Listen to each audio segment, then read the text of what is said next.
Hey, this is Yazuki Wolf, and welcome to another episode of BenkyouKai. So in our last study session, we went over the last of the Hiragana, finishing off that whole set.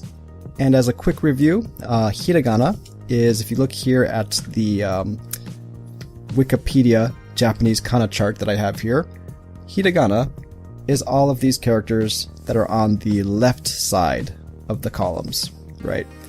And if you don't have all these memorized yet, don't worry about it. Just keep reviewing.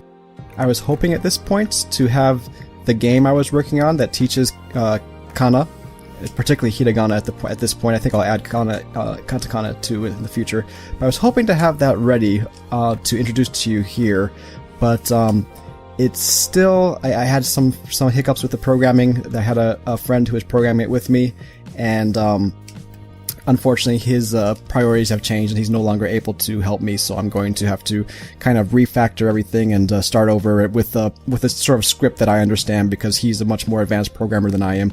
But I won't go into all of that. But let's just say that it's been delayed a bit. But if it does get finished, I'll put a link in the description of this video.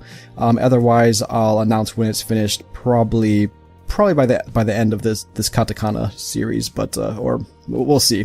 But anyways. These were the Hiragana that we have covered in the series up till now. And from now on, we're just going to move this over one space. And now we're going to be covering all the characters on the right side, which is the Katakana. And I'm going to try to make the Katakana a bit quicker than Hiragana, because I think that Hiragana really is going to be the core of your Japanese learning experience. Katakana is also very important to know, but in any given paragraph of Japanese text, I think katakana is only going to take up maybe 10 to 15% of the lettering there. So it's not something you're going to encounter as much, and it's also not something you're going to need as much for learning actual Japanese words.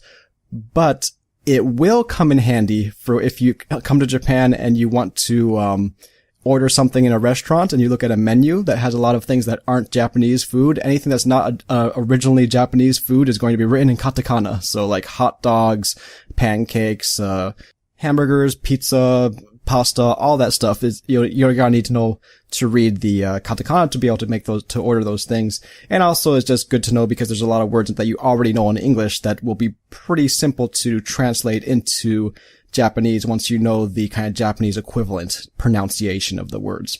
So let's go ahead and get started with katakana. Alright, so you should remember from the Hiragana series, if not, I'll just review real quick, that the column consists of the vowels for the A sound, E sound, U sound, E sound, and O sound. So we have A, E, U, E, O. Very similar to Spanish. It's just I think the order of the way they appear is different in the alphabet, but I mean, it's the same pronunciation. And this being the first column, there is no consonant. Otherwise, the consonant will appear here. So like if there was a K, we would add the K there for the K plus A makes a ka sound, K plus E makes a ki sound, etc. So let's start from the beginning. We have A, which is written 1, 2. Pretty simple. You'll probably notice that these are a lot simpler to write than the Hiragana. And that's also generally how you'll be able to notice them standing out from Hiragana in a text, because the Hiragana is going to have more kind of brush strokes, while these are more something you could imagine yourself writing with a pen. I think that may be because of the time periods in which they were created, that the Hiragana was as an approximation of Chinese characters. It was made to be very calligraphic and resemble a sort of brush stroke, whereas I think these are later on and they kind of are more like more modern writing systems would be written. So we have A, and next we have E. This one's also pretty simple, just 1, 2, right? And then U. In this one you just start from the top and you go 1, 2, and then 3. All right, so that's all one stroke. So once again, that's top 1, 2, and 3. Doesn't look very good. Let me try to make that a little bit. There we go. 1, 2, and 3. And you'll see similar lettering with some of these, particularly here with U. If you forget the dash on the top, that's actually wa. Whereas when you get the dash on the top, that becomes U. So just make sure you get those little details correct. Right, next we have E, which is pretty simple, just 1, 2, 3. Next we have O. Once again, 1, 2, and 3. So these are all pretty simple. Just practice writing those. You can screenshot this if you want. Before I move on to the sample words, because it's fairly difficult to make a lot of words with just vowel sounds, I'm going to go ahead and also cover what we covered at the very end of the last lesson, which is the N sound. Let's see where it comes. All right, there we go. And so I just want to add this because it comes up in a lot of words that particularly in katakana, and so it'd be helpful to have that to make our sample words in the future. But so this is also fairly simple. It's just 1 and then 2. All right, so that's pretty simple, but there's another letter that looks really similar to this, and you don't have to memorize this right now, but I just want to kind of let you be aware. There's another one that is written like this, and that is so. And the difference here is really small. So the difference here is really small, so it's pretty easy to get them confused. But the main difference here is which direction the stroke is coming from. So with N, the second stroke comes from the bottom to the top, whereas with so, the stroke comes from the top to the bottom. And this would be more clear if this actually was a brush stroke, because it would be thicker where it starts, and then it would taper off where it ends. But if you have a very thin pencil, that's going to be hard to notice at times. I feel like the so has a little bit more space on the top, whereas the N kind of closes it in more. But I don't know, I'll go more into that when I get to so that we can compare the actual written text as opposed to my handwriting. But okay, so this was N. So just remember that one. It's the only letter in Japanese that doesn't have a vowel sound. So this would be very useful when we are working with foreign words that often end without a vowel at the end. But okay, let's move on to some examples. So gotta close that. Alright, so what I want to do with this is that these are actually all Japanese, how do you call it, like, interpretations of English words. So I want to read these with you and see if you can read along with me. And I'm not going to tell you what the word is yet. I just want you to kind of think and take a guess about what you think the word actually is in English, because if you sound it out, you may be able to get it. Like, for example, the second one's going to be really simple. So let me just start with the second one so that I can give you an idea of what I'm talking about. So here we have E and N. So, N. So, in. So, in.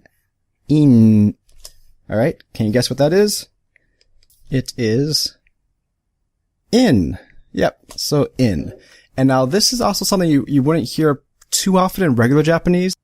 It's kind of specific for gamers. I heard this a lot when I was in a Japanese guild, when I was playing like Guild Wars 2 and like Neverwinter Nights. And so an example sentence that I have for this is ima kara in shimasu. Ima kara in shimasu. So this would mean I am going to be in now. And what this is referring to is being logged in to a game. So when you are in a game, you may say, I'm going to be in now. I'll be in from this time. So when will you be in? You know, and this is all pretty much, I think, only for games. I haven't heard it otherwise. Maybe there's other kind of places where that's used, but I've mostly only heard it for games. Outside of games, you'll see it on just on websites and stuff, like for like log in, like log in, like stick to the side. But I never heard it really said as just in, except for in video games. I could be wrong. Let me know let me know in the comments if you have an example of that. But okay, moving right along. Alright, so let's just go ahead and give this a shot. The first one, see if you can read it. It is a, u, e, and now this is just the extender. It's the dash that extends the sound, the last sound. So it's basically we have a, u, e. And another thing you might notice is that the e here is a little bit smaller. It's a little bit shorter than the other letters, and that's telling us that is actually blending in with the oo sound. So instead of this being a distinct oo followed by a sound, we want to think of these as one kind of sound. So we're putting them together as ue. The other thing is that since we have the the dash there, we actually probably should think of this as just basically two sounds. So you have a, ue. So awe, awe. So, I don't know, send that out to yourself, see if you could take a gander at what that is. And, give you a second before I tell you. Alright, did you guess it? It is away. Away. This is actually a word that is used often in sports, especially like soccer and whatnot, because you have like home and away games. So, my example sentence here, it has away o telebi de meter. So this is saying I watch away or away games on television. So away would be short for away game. You could also say away game in Japanese, ue game. But yeah, I watch away games on television. All right. Next word we have here is o, n, e, a. So think of it, on, ea. What could that be? Ea. On air. On air. Give you a second to ponder that. And the answer is on air. So this is something I haven't really heard people speak.